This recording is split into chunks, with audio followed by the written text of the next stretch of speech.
Bismillahirrahmanirrahim. Welcome, my dear students, in the course of Introduction to Communication and Information Technology, or IT or ICT. It is our third lecture. In the previous two lectures, we have discussed about the IT definition, ICT definition, and their basic essential components. And the second lecture, we discussed about data and information, and also the differences between data and information. It is our third lecture of this course, that is called EDP, Electronic Data Processing and Manual Data Processing. Basically इस course में और इस topic में हमने ये learn करना है कि डेटा को प्रोसेस करने के हमारे पास टू सिस्टम्स मौजूद हैं। एक सिस्टम को इलेक्ट्रॉनिक डेटा प्रोसेसिंग कहते हैं और दूसरे सिस्टम को मैनुअल डेटा प्रोसेसिंग कहते हैं। इसका मतलब ये बेटा, डेटा प्रोसेस का क्या मतलब होता है? प्रोसेस का मतलब होता है किसी भी डेटा पर कोई रिक्वायर्ड जॉब और टास्क परफॉर्म करना। परफॉर्मिंग द रिक्वायर्ड टास्क और job on data is called processing. तो प्रोसेसिंग का मतलब ये होता है बेटा कि हमने किसी पर्पस के लिए डेटा को उसको ऑपरेट करना है, उस पर कोई रिक्वायर्ड फंक्शन परफॉर्म करना है, उससे कोई रिज़ल्ट लेना है। जैसे लास्ट लेक्चर में बात हुई थी कि हम जो है वो डेटा को इन्फॉर्मेशन में कन्वर्ट करते हैं। तो जब डेटा को इन्फॉर्मेशन में कन्वर्ट करते हैं तो इसके लिए प्रोसेसिंग करनी पड़ती है, उसके लिए उस डेटा को ऑर्गेनाइज करना पड़ता है। तो हमने डिफ़ाइन किया था कि the process form of data. तो प्रोसेस का क्या मतलब होगा कि डेटा अगर ऑर्गेनाइज फॉर्म में नहीं है, एक ऑर्डर फॉर्म में नहीं है, मीनिंगफुल फॉर्म में नहीं है, अंडरस्टैंडेबल फॉर्म में नहीं है, तो हमने उस पर ऐसी प्रोसेसिंग करनी है कि वो उससे इंफॉर्मेशन बन जाए, मीन के वो एक मीनिंगफुल फॉर्म में कन्वर्ट हो जाए, अंडरस्टैंडेबल फॉर्म में कन्वर्ट हो जाए, एक ऑर्गेनाइज फॉर्म में कन्वर्ट हो जाए। ठीक है बेटा, जो रैंडमली फॉर्म में हो वो एक बाकायदा ऑर्डर्ड और सीक्वेंशियल फॉर्म में आ जाए। इसको हम कहते हैं क्या बेटा? प्रोसेसिंग कहते हैं। तो डेटा प्रोसेसिंग का मतलब ये होगा कि डेटा को हम किन किन तरीक़ों से प्रोसेस करके उसे मीनिंगफुल फॉर्म में कन्वर्ट कर सकते हैं, उससे इंफॉर्मेशन ले सकते हैं, उसको स्टोरेज के काबिल बना सकते हैं, उसके कम्युनिकेशन के काबिल बना सकते हैं। ठीक है बेटा, उससे रिजल्ट ले सकते हैं। तो वो तमाम वेज और मीन्स जिससे हम डेटा को प्रोसेस कर सके, उस पर रिक्वायर्ड ऑपरेशन परफॉर्म कर सके, कोई ख़ास फंक्शन परफॉर्म कर सके, क्या कहते हैं? डेटा प्रोसेसिंग कहते हैं। वैसे प्रोसेस की डिफिनीशन क्या है बेटा? एनी टास्क और job that is entered into a system for execution or running. Any task or job that is entered into the system for processing or execution or running is called what? Is called process. ठीक है बेटा, तो process आजकल एक general सा लफ्ज़ हो गया है। जो भी कहते हैं कि मेरे काम को प्रोसेस कर लिया आपने, मेरे उसका की प्रोसेसिंग का क्या हुआ, तो मीन के वो जो मेरा फाइल है, मेरा जो टास्क और जॉब मैंने आपको हैंड ओवर किया था, वो उस पर कितना काम हुआ है। तो प्रोसेसिंग को हमारे यहाँ सिंपल वर्ड्स में काम किस चीज़ में, मेरे उस पर कितना काम हो गया है टास्क या जॉब पे। तो यहाँ भी इस वक्त हमारे पास दो मेथड्स है बेटा। डेटा को प्रोसेस करने के हमारे पास दो मेथड्स हैं। ठीक है, एक को कहा जाता है इलेक्ट्रॉनिक डेटा प्रोसेसिंग। ठीक है, मीन हम कंप्यूटर्स के थ्रू डेटा को प्रोसेस करके मीनिंगफुल फॉर्म में कन्वर्ट करते हैं, स्टोरेज और कम्युनिकेशन के काबिल बनाते हैं, आउटपुट के काबिल बनाते हैं। और दूसरा हमारे पास मैनुअल डेटा प्रोसेसिंग है, जिसमें ह्यूमन जो है वो डेटा को प्रोसेस करके रजिस्टर्स में, फाइल्स में जो है वो स्टोर करते हैं किसी ख़ास तरतीब के साथ। इसको हम क्या कहते हैं बेटा? इसको हम कहते हैं मैनुअल डेटा प्रोसेसिंग। तो मैनुअल डेटा प्रोसेसिंग और इलेक्ट्रॉनिक डेटा प्रोसेसिंग में ये डिफरेंस है बेटा कि मैनुअल डेटा प्रोसेसिंग में पीपल जो है वो ख़ुद काम करके, यूज़र ख़ुद काम करके, ह्यूमन ख़ुद काम करके डेटा को प्रोसेस करता है।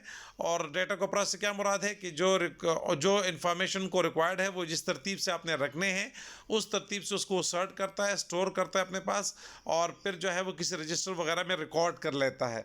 जैसे कि अगर हम आपको एग्जांपल दें कि अगर हम मैनुअल डेटा प्रोसेसिंग को देख लें तो बैंक्स में हम चले जाएँ, तो बैंक्स में हम देखते हैं कि पहले हम चेक ले जाते थे। वो चेक जो है वो एक जो है वो पर्सन को हम वेरीफाई करते थे, वो एक रजिस्टर खोलता था, उस रजिस्टर में हमारे जो चेक पे साइन हुए होते थे उसको हमारे साइन से टैली किया जाता था। ठीक है, वो साइन अगर ठीक होते तो फिर दूसरे बंदे के पास हम जाते थे, वो ये देखता था कि दूसरे रजिस्टर में कि आपके अकाउंट में कितने पैसे इस वक्त मौजूद है। ठीक है, आप जो निकालना चाह रहे इतने अमाउंट आपके उसमें है भी कि नहीं है, तो वो उस रजिस्टर में चेक करता था, फिर लिख लेता था कि हाँ चेक जो है वो प्रोसेस किया जा सकता है, इसके पास इतने पैसे हैं। फिर वो चेक जाता था मैनेजर के पास, वो उस चेक को जो है वो प्रोसेस करता था। प्रोसेस का मतलब अगला टास्क उस पर परफॉर्म करता था, अलाउ करता था कि हाँ इस वक्त हमारे बैंक में इतने पैसे हैं, हम केस को इशू कर सकते हैं। तो वो प्रोसेस करता था, फिर आप जाके जो है वो उसके पास जाते थे, कैशियर के पास, और वो आपका चेक अपने पास रख के आपको पैसे हैंड ओवर करता था।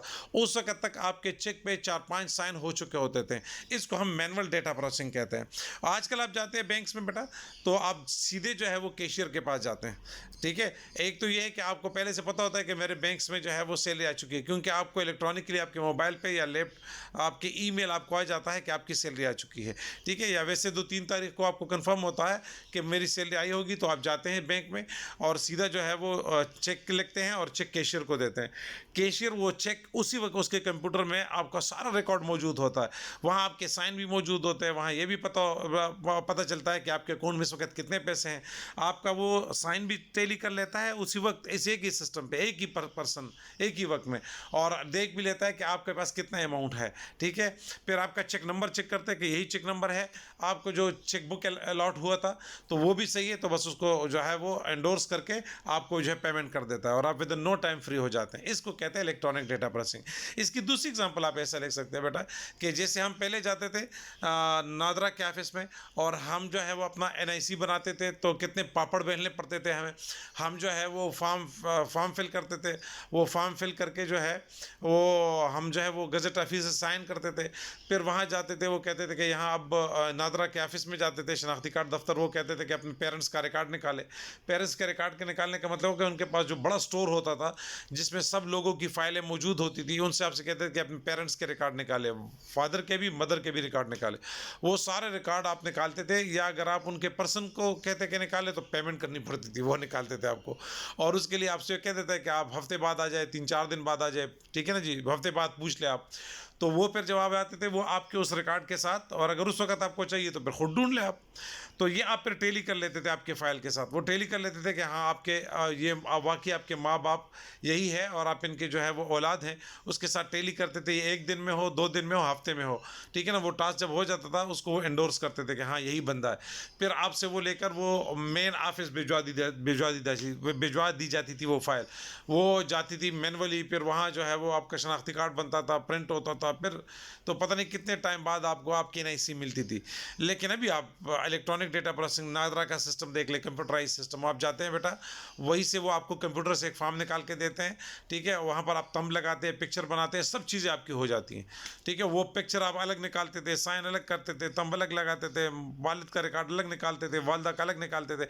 अब सबका रिकॉर्ड सिस्टम के अंदर मौजूद है। जस्ट बस आप जाएँ और अप्लाई करें अगर आप एलिजिबल है NIC के लिए। Mean if you are Pakistani citizen and if you are having age of equal to 18 या ग्रेटर देन 18 एज के हैं, तो फिर आप अप्लाई कर सकते हैं। तो बहरहाल इस केस में जो है वो आप जाते हैं और विद नो टाइम आपका सब कुछ बन जाता है, और आप वो जो गवर्नमेंट की फ़ी है NIC बनाने की वो आप सबमिट करते हैं और आपको एक फॉर्म थमा देते हैं। वो फॉर्म आप गजट ऑफिस से साइन करते हैं, जमा कर देते हैं, और विद इन अ वीक जो है आपको आपका NIC जो है वो आपके घर पे मिल जाता है। ये जो प्रोसेसिंग है, this processing call what, this call electronic data processing. वो जो प्रीवियस वन था जिसमें महीनों महीने आपको पापड़ बेलने पड़ते थे, this call manual data processing. तो इस तरह से बहुत से एग्जांपल्स जो है वो अपने एडमिशन प्रोसेस का जो हम कॉलेज में करते हैं उसकी एग्जांपल भी आप ले सकते हैं, ठीक है बेटा। तो ये सारे एग्जांपल इस तरह से हम पुट कर सकते हैं इसमें। सो बहरहाल बात ये हो रही है कि what is the cycle of electronic data processing. Electronic data processing जिस तरह से प्रोसेस होता है उसका क्या पूरा साइकिल है, प्रोसेस क्या है, जिसमें एक इनपुट आउटपुट में कन्वर्ट होता है। तो हम सिस्टम को इनपुट देते हैं कीबोर्ड से, माउस से, स्कैनर से, या OCR, ठीक है, या MICR, जितने भी इनपुट डिवाइस से जिससे कंप्यूटर डेटा एक्सेप्ट करता है, उससे जो है हम कंप्यूटर को डेटा देते हैं। कंप्यूटर वो डेटा इनपुट कर लेता है। इनपुट करने के बाद वो जो है वो प्रोसेसर के पास जाता है, प्रोसेसर उस डेटा को प्रोसेस करता है। मीन जिस पर्पज़ के लिए आपने डेटा दिया होता है वो रिक्वायर्ड टास्क और जॉब कंप्यूटर उसको परफॉर्म करता है।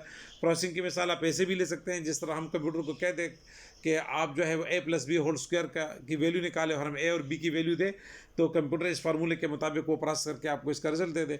2+2 करते हैं, ये भी एक प्रोसेस है। कोई आप प्रिंट निकालते हैं, वो भी एक प्रोसेस है, ठीक है बेटा। फाइल को सेव करते हैं, ये भी एक प्रोसेस है।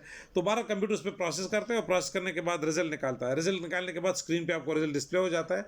अगर आप इंटरेस्टेड है कि इसका आउटपुट निकाला जाए तो आप अपने इस जो है वो प्रोसेस डेटा का आउटपुट प्रिंटर के ज़रिए से भी निकाल सकते हैं। अगर आप चाहते हैं कि ये आउटपुट किसी को साथ शेयर करें तो किसी को भी कम्युनिकेट भी कर सकते हैं। तो this is called what, this is called electronic data processing cycle, input process and output. ठीक है बेटा। सिमिलरली अगर हम इस वक्त इस प्रोसेसिंग साइकिल को या सिस्टम को क्लासिफाई करना चाहें तो जैसे पहले बात हुई कि दो है, एक मैनुअल और एक जो है वो इलेक्ट्रॉनिक डेटा। मैनुअल क्या है, कन्वेंशनल है, ट्रेडिशनल सिस्टम है जो पुराना था, जिसमें हम फाइल्स में, रजिस्टर्स में और जो है वो पेपर्स पे अपना सारा रिकॉर्ड सेव करते थे। That is called what, that is called manual data processing. और इसमें सारे जो है वो यूज़र्स यूज़ होते थे और वो ऑन पेपर सारी चीज़ स्टोर करते थे। ये बहुत लेंथी प्रोसेस होता है, ये बहुत सा स्पेस ऑक्यूपाई करता है, इसमें बड़ी एफर्ट करनी पड़ती है, इसमें बहुत सी जो है वो रिडेंडेशन वो मौजूद होती है, रिडेंडेंसी मौजूद होती है। ठीक है बेटा। इसमें बहुत से प्रॉब्लम्स जो है वो मैनुअल डेटा प्रोसेसिंग में होते हैं। फाइलें गुम हो जाती है, डेटा मिलता नहीं है, सर्चिंग में प्रॉब्लम्स होती है, एक्यूरेसी के मसाइल होते हैं। ठीक है बेटा। इस तरह से बहुत से स्पीड का क्या हम चाहते हैं कि जल्दी से जल्दी डेटा प्रोसेस हो, वो नहीं हो सकता। तो बहरहाल ये कन्वेंशनल सिस्टम है जो हमने इससे पहले डिस्कस किए। इसके मुकाबले में घर में इलेक्ट्रॉनिक डेटा प्रोसेसिंग देख ले कि हम कंप्यूटर के थ्रू जब डेटा को प्रोसेस करते हैं, that is called electronic data processing. इसमें हम सारा डेटा अपने कंप्यूटर को इंपुट करते हैं, कंप्यूटर में हमारा सारा डेटा स्टोर होता है। जब हमें रिक्वायर्ड होता है, ऑन ए सिंगल क्लिक हमारा डेटा स्क्रीन पे मौजूद होता है, आउटपुट हमारे स्क्रीन पे आ जाता है। हम उस पर जो भी फंक्शन परफॉर्म करना चाहे वो फंक्शन परफॉर्म कर लेते हैं। ठीक है बेटा। तो ये हमारी इस वक्त डेली उसका काम है कि हम डेली जो है वो इस वक्त इस तरह से कंप्यूटर को यूज़ करते हैं। सिमिलरली आप देख लें कि आप जैसे मोबाइल को यूज़ करते हैं। ठीक है बेटा। मोबाइल को आप यूज़ करते हैं तो इस वक्त सारे कंटेक्ट्स आपके साथ स्टोर होते हैं। जैसे आप वो नंबर पर्सन का नेम देते हैं, उसका जो है वो नंबर निकल आता है, या नंबर डायल करते हैं तो उसका नेम निकल आता है। वही से आप डायल करते हैं और वो बंदे से आप एकदम बात कर लेते हैं। अगर आप पुराने दौर में किसी को कॉन्टेक्ट करने की बात करें बेटा, तो आपके पास एक छोटी सी नोटबुक होती थी, ठीक है ना, बुकलेट होती थी, जिसमें आपने सब लोगों के नंबर सेव किए होते थे, लिखे होते थे। और आप फिर जो है वो पब्लिक बूथ पे जाते थे, जिसको हम पीसीओ कहते थे, पब्लिक कॉल ऑफिस जिसको कहते हैं, वहाँ जाते थे। अगर किसी के घर में लैंडलाइन हो तो वहाँ जाते थे, वहाँ से डायरी निकाल के वो नंबर डायल करते थे। वो पर्सन मिलता तो ठीक है, ना मिलता तो दोबारा आप जाते, और इस तरह से एक लंबा चौड़ा प्रोसेस होता। तो वो मैनुअल डेटा प्रोसेसिंग था। इलेक्ट्रॉनिक डेटा प्रोसेसिंग में इलेक्ट्रॉनिकली जो है वो डेटा कंप्यूटर में इनपुट होता है, इलेक्ट्रॉनिकली डेटा सेव होता है, इलेक्ट्रॉनिकली डेटा प्रोसेस होता है बेटा। इलेक्ट्रॉनिकली डेटा कम्युनिकेट किया जा सकता है from one place to another place, और इलेक्ट्रॉनिकली आप डेटा जो है वो सॉफ्ट फॉर्म में या हार्ड फॉर्म में कंप्यूटर से जो है वो आउटपुट ले सकते हैं। ठीक है बेटा। और इसकी स्पीड जो है वो बड़ी फास्ट होती है instead of the human processing, एक बात। दूसरी, इसकी एक्यूरेसी बहुत ज़्यादा होती है। कंप्यूटर जो है वो जब भी प्रोसेस करता है तो बड़ा वैलिड प्रोसेस करता है, इनवैलिड प्रोसेस नहीं करता। तीसरी बात ये होती है कि कंप्यूटर जो है वो चूँकि सारे फाइल्स आपके कंप्यूटर के हार्ड डिस्क में स्टोर हो जाते हैं, तो स्पेस आपके पास बहुत सा जो है वो सेव हो जाता है। इस तरह एक काम जो बहुत से लोग करते थे, अब कंप्यूटर के आने से वो एक ही पर्सन कंप्यूटर के जरिए सारा प्रोसेस कर लेता है और आपको मिल जाता है। आप इसकी एग्जांपल ये लेना बेटा, इस वक्त आप देख लें, आपको बैंक से पैसे निकालने होते हैं, पहले आप चेक लिखते थे, फिर बैंक में जाते, वो वेरिफिकेशन सारा सिस्टम होता है, और आपको घंटा दो तो लग ही जाते हैं अगर आप अपना पैसा बैंक से निकालते तो। लेकिन अभी आप जाते हैं, एटीएम कार्ड डालते हैं बेटा एटीएम मशीन में, ठीक है, ऑटोमेटिकल मशीन में, और जितने पैसे रिक्वायर्ड होते हैं वो निकालने होते हैं within no time, within 1-2 minutes जो है। अगर रश नहीं है एटीएम पे तो आपको अपने पैसे मिल जाते हैं और आप घर आ जाते हैं, और आपको ये भी पता चल जाता है, ठीक है ना, कि मेरे कितने पैसे थे, मैंने कितने निकाल लिए, कितने रह गए, सारा रिकॉर्ड जो है वो आपके एटीएम में आ जाते हैं। इसी एटीएम के ज़रिए से आप बिल जमा कर सकते हैं, इसी एटीएम के ज़रिए से आप जो है वो किसी को पैसे भिजवा सकते हैं, इसी ज़रिए कुछ भी प्रोसेस करना हो। एटीएम मशीन ऑटोमेटिक के टाइप का कंप्यूटर है जो विद इन नो टाइम आपका सारा काम कर लेता है। इसी तरह मोबाइल है बेटा, मोबाइल के ज़रिए से हम कितने टास्क और job within no time perform करते हैं, ये भी एक इलेक्ट्रॉनिक डेटा प्रोसेसिंग की एग्जाम्पल है। ठीक है बेटा। तो डेटा प्रोसेसिंग सिस्टम में हमारे पास इस वक्त हमने 2 सिस्टम डिस्कस किए बेटा, एक हमने मैनुअल और एक हमने कंप्यूटराइज में हम इनपुट देते हैं, डेटा होता है, वो सिस्टम में जाके प्रोसेस होता है, और यही प्रोसेस डेटा जब प्रोसेस हो जाता है तो इन्फॉर्मेशन में कन्वर्ट होता था, और यही इन्फॉर्मेशन हम जो है वो स्टोर भी कर सकते हैं, यही इन्फॉर्मेशन हम कम्युनिकेट भी कर सकते हैं, और इसका आउटपुट भी ले सकते हैं। ठीक है बेटा। What are the advantage and disadvantage of these 2 systems, इन दोनों में क्या फ़र्क है? तो कुछ चीज़ें मैंने बता दी कि मैनुअल डेटा प्रोसेसिंग जो है बड़ा लेंथी प्रोसेस है, बड़े एफर्ट्स करने पड़ते हैं, बड़ा टीडियस जॉब है, उसमें एक्यूरेसी के मसाइल होते हैं, उसमें जल्दी प्रोसेस के मसाइल होते हैं, वो बड़ा स्पेस जो है वो वेस्ट करता है। ठीक है बेटा। उसमें बहुत से लोगों को जो है वो रखना पड़ता है काम के लिए। ठीक है। बहुत से जो हमने इसके डिसएडवांटेज थे वो शेयर किए। इसी तरह अगर आप इलेक्ट्रॉनिक डेटा प्रोसेसिंग के एडवांटेजेस देख लें तो सारा डेटा आपका एक ही जगह स्टोर होता है, ठीक है बेटा। और स्पेस भी कम ऑक्यूपाई करते हैं, कंप्यूटर की स्पीड भी बहुत ज़्यादा होती है, उसकी एक्यूरेसी भी बहुत ज़्यादा होती है, कम से कम वक्त में ज़्यादा से ज़्यादा काम हो जाता है, और बहुत से लोग भी आपको अपने डेटा को प्रोसेस करने के लिए नहीं रखने पड़ते हैं, सही है। तो इसके बड़े बड़े फ़ायदे क्या है, it support of our business operations. Business operation ये है कि जो भी अपने डेली लाइफ में अपने टास्क या जॉब परफॉर्म करने होते हैं वो within no time computer आपको हेल्प आउट कर लेता है। डिसीजन मेकिंग में आपको हेल्प करता है। कैसे डिसीजन मेकिंग, क्योंकि आपका डेटा आपके पास हर वक्त मौजूद होता है, तो आप जब भी फैसला करना चाहें तो आप अपने डेटा अवेलेबल इंफॉर्मेशन की बेस पर आप जो है वो डिसीजन मेक कर सकते हैं विद इन नो टाइम। इसी तरह जो है वो आप अगर कोई स्ट्रेटजी बनाना चाहे कि मैं प्लानिंग करना चाहता हूँ कि मैंने ये काम इस तरह से करना है फ्यूचर में, उसके लिए जितनी प्लानिंग है उसमें आपको इलेक्ट्रॉनिक डेटा प्रोसेसिंग आपको हेल्प आउट करता है। आप उसमें हमारे पास डिफरेंट टाइप्स के इंफॉर्मेशन सिस्टम है जिसमें हम डिसीजन सपोर्ट सिस्टम कहते हैं, ठीक है बेटा, और स्ट्रेटेजिक सपोर्ट सिस्टम कहते हैं। इलेक्ट्रॉनिक डेटा प्रोसेसिंग में ही ये सिस्टम है, वो आपको सपोर्ट करते हैं और आप इस तरीके से अपना डेटा प्रोसेस कर लेते हैं। तो ये इसके बड़े बड़े एडवांटेज है बेटा। इंशाल्लाह नेक्स्ट लेक्चर जो हमारा होगा वो फिर कंप्यूटर के बारे में होगा और कंप्यूटर के सिस्टम्स के बारे में होगा। ये जो हमारा लेक्चर था electronic data processing and memory data processing या डेटा प्रोसेसिंग क्या होती है और डेटा प्रोसेसिंग के टाइप्स कौन से हैं, उसका साइकिल क्या कहलाता है, ये आज के लेक्चर में हमने तारोली डिस्कस किया। मैं उम्मीद करता हूँ बेटा कि ये लेक्चर इंशाल्लाह आपको तारोली अंडरस्टैंड हुआ होगा। फिर भी इसमें कोई क्वेश्चंस वगैरह हो तो आप जो है वो कमेंट्स में अपने क्वेश्चन पुट कर लें, इसका आंसर मैं इंशाल्लाह आपको जो है वो उसी कमेंट्स बॉक्स में दे दूंगा, ठीक है बेटा। अगर आपको ये लेक्चर समझ आ रहे बेटा तो आप उसको जो है वो लाइक कीजिएगा, सब्सक्राइब कीजिएगा, बेल आइकन को प्रेस कीजिएगा ताकि आपको इस कोर्स में जो नए नए लेक्चर्स हैं वो सारे मिलते रहें। हमारे ये कोर्सेज सपोर्टिव कोर्सेज हैं सब तमाम कंप्यूटर के स्टूडेंट्स के लिए जो इस वक्त BS कर रहे हैं उनका कोर्स है आईसीटी का, या जो DIT कर रहे हैं उनके लिए, या जो FSC कर रहे हैं उन स्टूडेंट के लिए बड़ा इफेक्टिव, या मैट्रिक के जो स्टूडेंट है बेटा उनके लिए बहुत इफेक्टिव है, ताकि ये चूँकि मैं उन्हीं के लैंग्वेज में उर्दू में उसको एक्सप्लेन कर रहा हूँ तो बड़ी इजीली इंशाल्लाह तमाम दोस्तों को ये समझ आ रही होगी। ओके बेटा, thank you very much, see you in next lecture इंशाल्लाह।